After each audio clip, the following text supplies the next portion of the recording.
Hey boss, construction on the new archival vault is wrapping up. While I was down there, I managed to grab a few files for you. Good to know. Thank you, Eloise. Anything else? I believe that's all.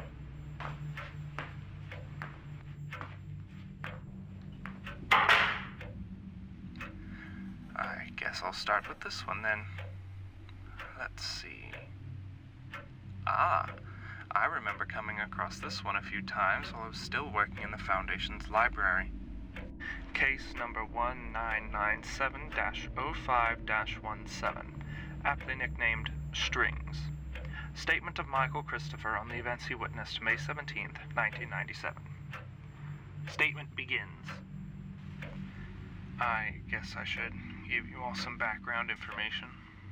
My name is Michael Christopher, and I run an antique store in the small town of Fairfield, Iowa. My family owned and ran the store for 80 years now, and through those years we've run across more than our fair share of odd items. But every once in a while we brought something truly weird. Now, I'm no stranger to the paranormal and all that. It just comes with the job of collecting and selling old stuff.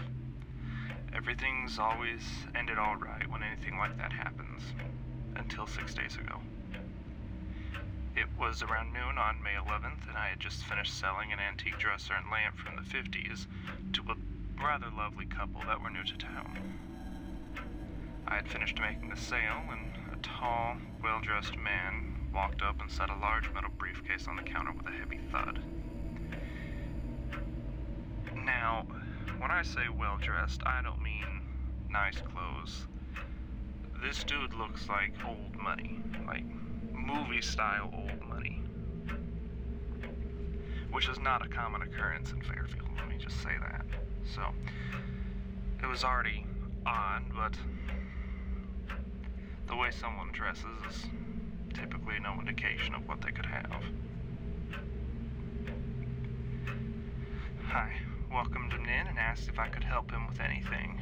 He told me he had a marionette doll he'd like to sell, and it had been in his family for a few generations, but he really didn't like having it around as it creeped him out.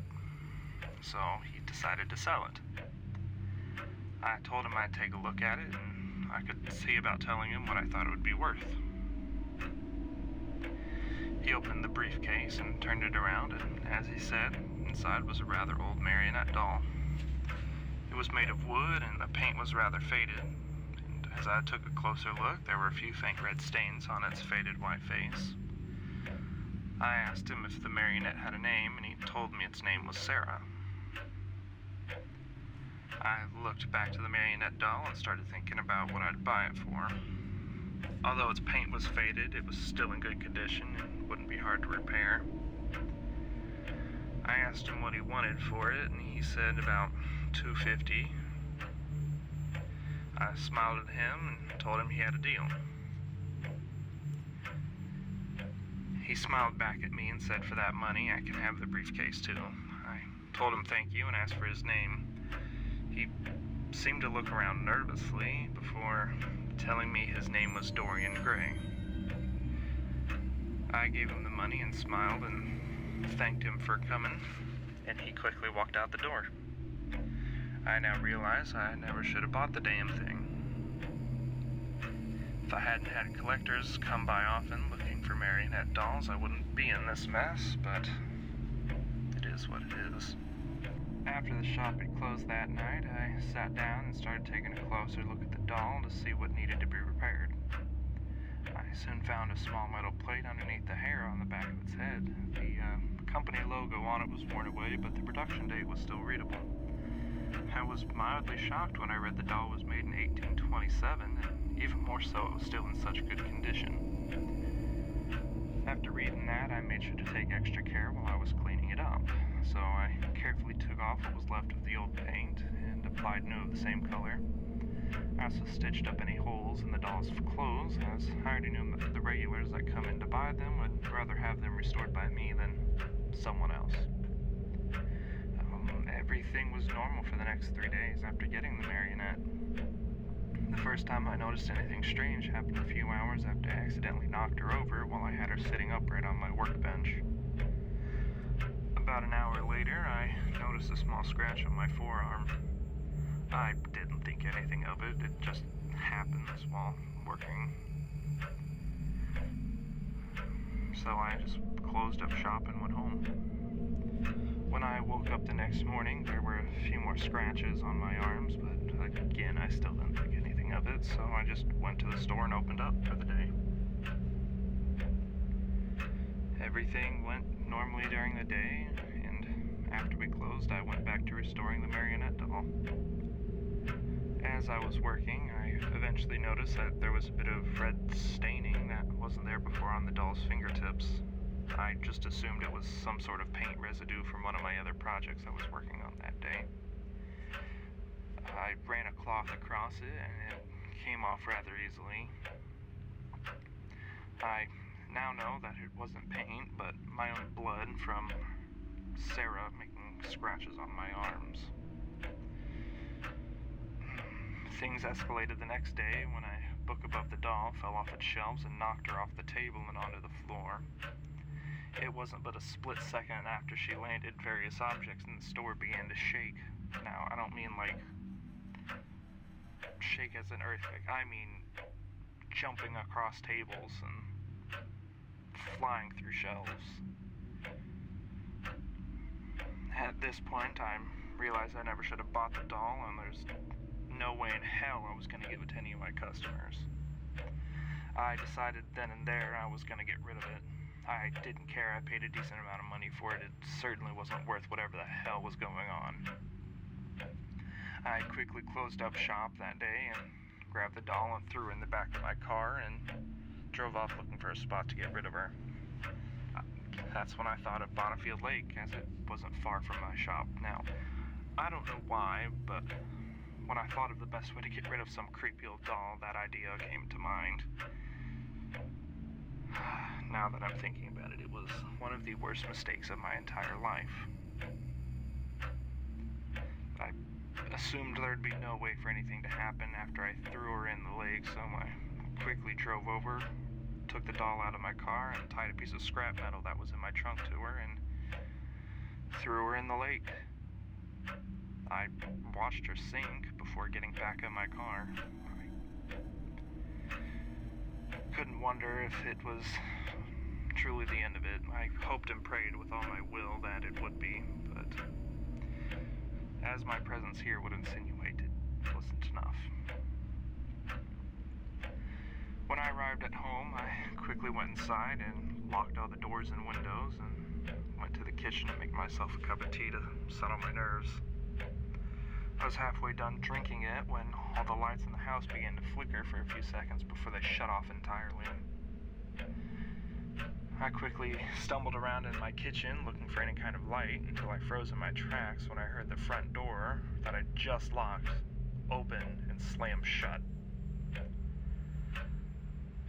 That was when I heard the sound of small pieces of wood tapping on the floor.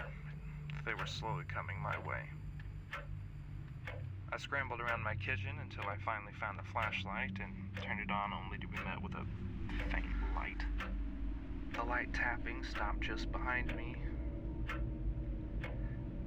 I hesitated, but I slowly turned around with my practically useless flashlight to see the wet doll lying on the table.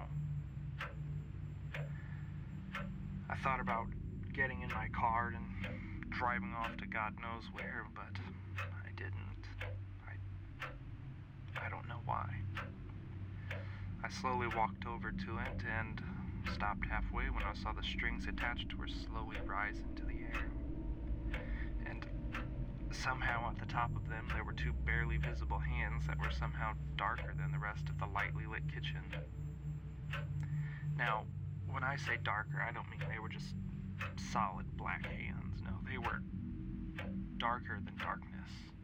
Darker than black. I don't know how else to describe it. The hand started using the strings to manipulate the marionette to walk across the table to me. When it finally got to the edge, it tilted its head up to me, and where there was a mouth that I just had finished painting on earlier, the wood split and opened. That That's when a faint voice that quickly grew louder with each sentence escaped its new mouth. It said, "Why did you hurt me? Why did you leave me? Why did you get rid of me?" After that, it released a deafening screech or scream. I don't really have the words to describe what noise it came out of its mouth, but when it did, all the lights in my house came on with a brightness well above normal, and then it started floating above the table. I covered my ears and tried to think of a way to stop it. That's when I saw the thick metal briefcase the doll came in under the table. I quickly grabbed it, threw it on the table, and grabbed the doll out of midair and shoved it in and slammed the case closed. The moment it shut, everything just stopped. That's when I took a look at myself, and I was just covered in cuts and scratches all over my body. I quickly bandaged the worst of them and grabbed the briefcase, threw it in my car, and raced here. This is your job, and it's your problem now. Here's the case.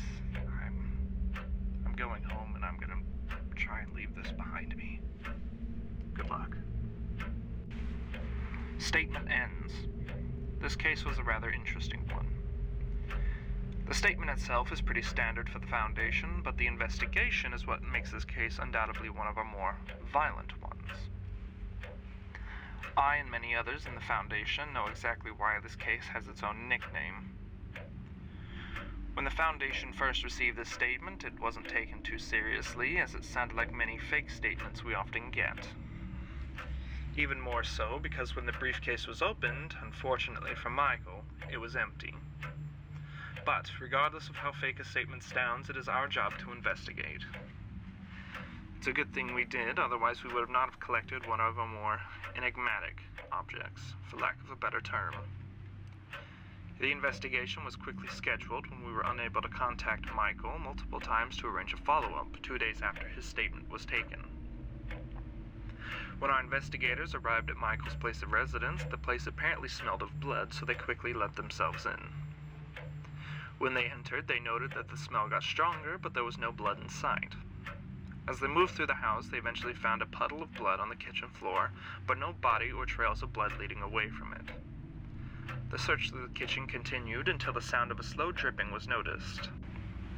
The investigation team quickly checked all sinks and pipes for the source of the sound, but found nothing. They returned to the puddle of blood and soon realized that the dripping sound was blood leaking from the ceiling. The investigation was quickly moved upstairs, and the source was soon found. There, on the master bedroom floor, was Michael, or what was left of him. Upon close investigation of Michael's corpse, it had been drained of blood, and his flesh seemed to have been dried and now felt unnervingly similar to wood. Various parts of his body had been opened, and select muscles and tendons had been replaced with strings, all of which seemed to exit through the back of Michael's neck. Upon pulling various strings, certain parts of Michael's body would move, just like a marionette doll. After the collection of Michael's body by the Foundation, and removing the many nailed-on boards to access his closet door, Michael's marionette doll was found in his bedroom closet, covered in his blood, and was swiftly collected by the Foundation as well. It appears Michael tried and failed to contain the doll when he realized it had followed him home. Both items now reside in separate airtight containers in storage room M-3. As we know from previous cases, this is a working containment method and storage method for said objects. We also managed to find audio from the security system of Michael's only neighbor. The audio perfectly aligns with his story. Here is the recovered audio.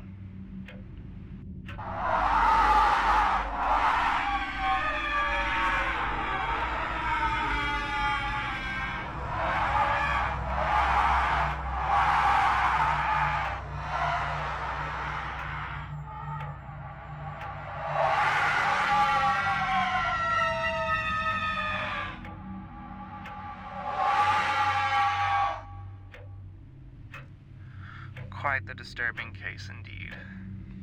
End of recording.